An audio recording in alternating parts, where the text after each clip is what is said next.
Helen, I've got this wonderful Brugmansia who met with the hail this year. Oh, so right. You'll see a lot of the leaves have these dreadful holes. It was very, very sad, quite beaten up.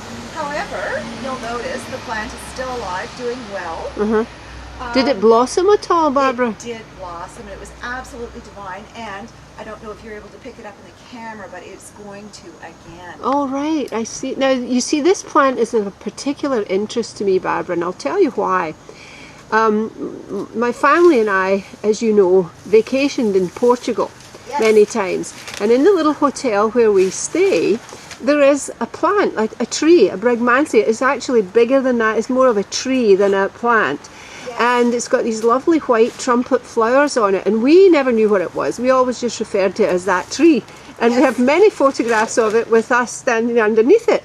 And it wasn't until I came here to you and you explained what this was, a Brugmansia, that I recognized it. So it's really exciting for me to see you actually growing one of these. Well, and they're wonderful. However, as you said, you were in Portugal, and Portugal has a very tropical climate. Right. And unlike the climate we have here, I looked at you and I said, oh no, Helen, there's frost scheduled for tonight.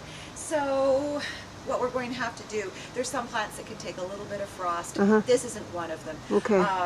If it's a really hard frost, I'll end up with the whole vascular system of the plant will be completely fried, and our plant will be no more. And this is one I've sort of become fond of. It looks revolting when it's in the house, but outside I don't it's know. lovely, yeah. I just love this plant.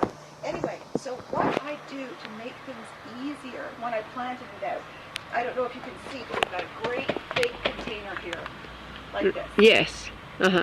This is not all going to the house. I have. So there's other things besides Brugmansia. That's it, and these. They did not too badly this year. These are geraniums. And oh, here, that's a pretty flower. I'll put that in our pot. Okay. Saving things here.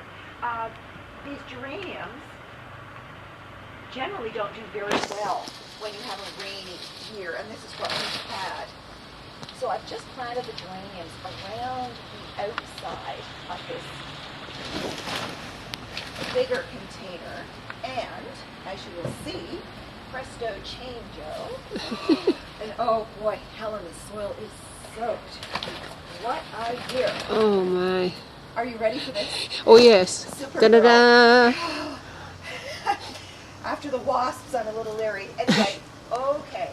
Up it comes. Here we are. Oh my goodness, there's a bunch of slugs. Oh wow, oh look at that. You've actually planted that thing right in its own pot. You never transplanted it into the big pot. Exactly, and look at the water coming out. Oh my goodness, look at that. It really was record rainfall, and I mean, really the plant has done very well under the circumstances. So, it will come, I'm going to put it in the garage, because I'll have to spray with some water and some soap for a couple of days, just to see if I can't get rid of as many insects as possible. Oh, and then that's because you're bringing it inside. Because I'm bringing it inside. Okay. So here we have it. And all that stuff at the bottom, are you going to cut that off, or is that just going to... I mean, half of it's outside the pot, so I'm just wondering how that's going to work. What I'm going to do is take a good look at things. The more roots I cut off, the more damage also.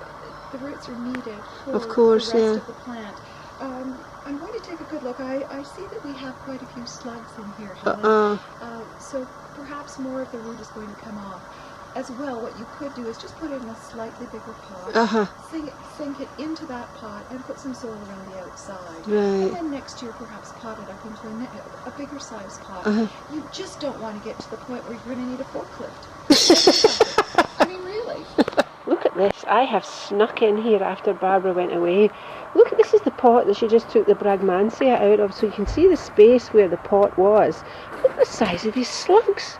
My goodness. I hope we don't transport any of these into the house by mistake.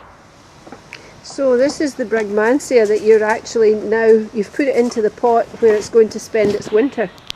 Yes, and this is just as a temporary measure. You see, it really does have a bit of a list. So I'm just sticking some plastic pots with I don't know how much success here, just to get it. So that it won't fall over, so yeah. it won't fall over. And then I'll just tuck it in the garage. And it's sort of like, tomorrow's another day, I'll deal with it then. Yeah. But it's, the process is going to be, I'll probably take a lot of the leaves off, and then I'm going to spray with a solution of water and dish soap. Dish soap, really? Dish soap, then followed by cleaning the plant off afterwards. It's important that you put that step in. Now, how do you do that? You mean cleaning it with fresh water, or? Fresh water, just and you don't, what you had in the spray bottle. But just spray it, you don't mean rubbing it or anything? No, just spray the whole thing, and I'll do that 3 times, just so that I'm not bringing in too many bugs. You can't help but bring in some. Don't kill yourself over it, but at least this way I'm starting with a smaller bug population. So this is definitely to be continued. Oh, yes.